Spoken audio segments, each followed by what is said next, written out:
السلام علیکم، میں لا اسلام این چینل سے مخاطب ہوں۔ ناظرین کرام، آج ایک تاریخی قصہ بیان کرتی ہوں۔ خلیفہ عبد الملک بن مروان کے دور میں بغداد علم و حکمت کا مرکز تھا، اور اس دور میں دشمنان اسلام یہودیوں نے اسلام کو نظریاتی طور پر کمزور کرنے کے لیے لاجواب کر دینے والے 3 سوالات دے کر ایک ایسے آدمی کو اسلامی دنیا میں بھیجا جو اعلیٰ طبقے تک رسائی والا شخصیت تھا اور اس کی آواز میں بڑا روب تھا۔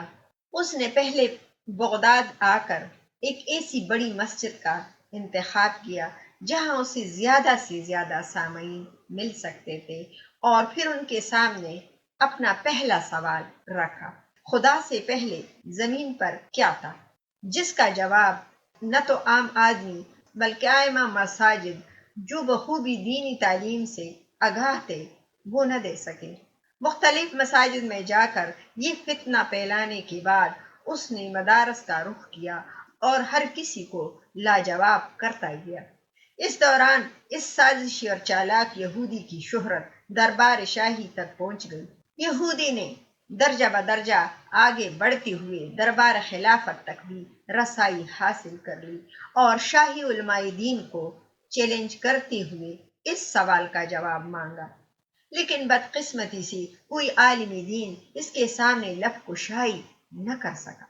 اب خلیفہ عبد الملک بن مروان، جو کہ خود ایک بہت بڑا عالم دین تھے، ان کو اس واقعے کا بڑا رنج ہوا۔ انہوں نے اس یہودی کو دربار خلافت میں بطور شاہی مہمان ٹھہرانے کی اجازت دی اور کہا کہ تمہارے اس قیام کے دوران میں تمہاری 3 سوالوں کا جواب دوں گا۔ یہودی شاید یہی چاہتا تھا، اس نے شاہی دعوت قبول کر لی۔ خلیفہ وقت نے ایسے علماء کی تلاش کا حکم دے دیا جو اس کے سوالات کا جواب دے سکے، لیکن بدقسمتی سے کوئی بھی عالم اس توقعات پر پورا نہ اتر سکا۔ یک کے بعد دیگرے تمام علماء شکست خوردہ اور سر جھکائے واپس چلے گئے۔ خلیفہ عبد الملک اگرچہ تکلیف میں تھے لیکن مایوس نہ ہوئے، اور بالآخر ایک دن ایک درباری وزیر نے انہیں کہا کہ جہاں پناہ اگر کوفے کے ایک نوجوان عالم کو طلب کیا جائے تو یقین کامل ہے کہ وہ اس یہودی کو لاجواب کرے گا۔ عبد الملک مذکورہ آدمی کی عمر جان کر قدر پریشان ہوئے کہ اس قدر جہادیدہ علماء جن سوالوں کے جواب نہ دے سکے، ان کا جواب ایک نوجوان کیا دے گا، لیکن مرتا کیا نہ کرتا۔ نیم دلی سے کہا کہ ٹھیک ہے، اسی بھی آزما لو۔ اب شاہی اہلکاروں کو کوفہ روانہ کر دیا گیا، جنہوں نے اس نوجوان کے دروازے پر دستک دی اور مدعا بیان کیا تو وہ نوجوان اپنی والدہ محترمہ اور اپنے محترم والد امام حماد رضی اللہ عنہ سے اجازت لے کر دربار شاہی پہنچا، اور وہ معرکہ جس نے اسلامی دنیا اور خاص طور پر خلیفہ وقت کی نیند اڑا رکھی تھی، سر کرنے کے لیے اگلے دن دربار سجایا گیا۔ اب وہ قابل دید وقت آ چکا تھا جب وہ یہودی انتہائی تکبرانہ انداز کے ساتھ خلیفہ کے ساتھ کرسی پر سامنے بیٹھ گیا، اور پھر چند ہی لمحوں بعد نورانی چہرے کا حامل وہ نوجوان چپکے سے درباریوں میں آ کر بیٹھ گیا، اور خلیفہ نے روایت کے مطابق سوال جواب کا سلسلہ شروع کرنے کا حکم دیا۔ اس یہودی نے اپنی مخصوص متکبرانہ لہجے اور باروب آواز میں کہا: بتاؤ، خدا سے پہلے کیا تھا؟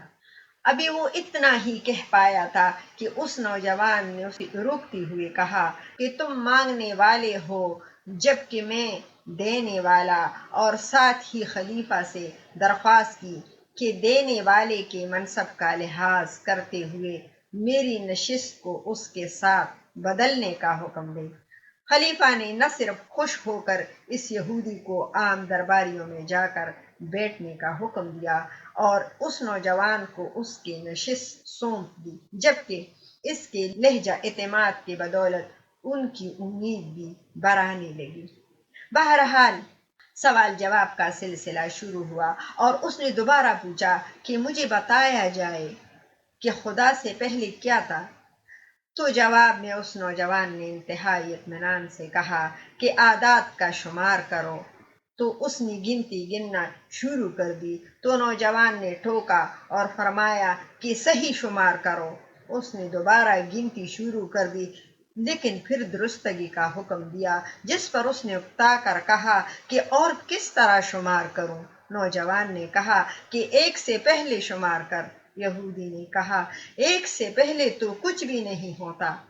تو نوجوان نے ہنس کر کہا ایک سے پہلے پوچھنے والا بے معنی سوال کیوں کرتے ہو؟ اس موقع پر خلیفہ وقت اور درباریوں کی خوشی دیدنی تھی۔ خلیفہ نے دوسرے سوال کا حکم دیا تو یہودی نے سوال پوچھا خدا کا رخ کس طرف ہے؟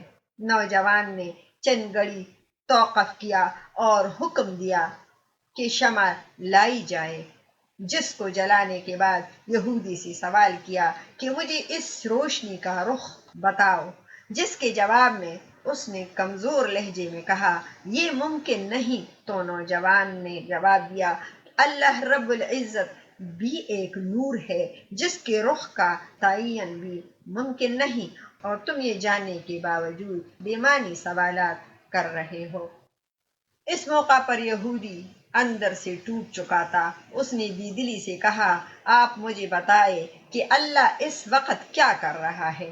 نوجوان نے ہنس کر کہا وہ ایک جہاں دیدہ دماغ کے حامل یہودی شخص کو ایک نوجوان کے سامنے شرمندہ کر رہا ہے، جس پر دربار میں خوشی کی لہر دوڑ گئی اور یوں یہ فتنہ ختم ہو گیا۔ ناظرین کرام، آپ جانتے ہیں کہ وہ نوجوان کون تھا؟ وہ نوجوان حضرت نعمان بن ثابت تھے، جو کہ بعد میں امام ابو حنیفہ کے نام سے مشہور ہوئے۔ سبحان اللہ! میں امید کرتی ہوں کہ آپ کو بھی 3 سوالوں کا جواب معلوم ہوا ہوگا۔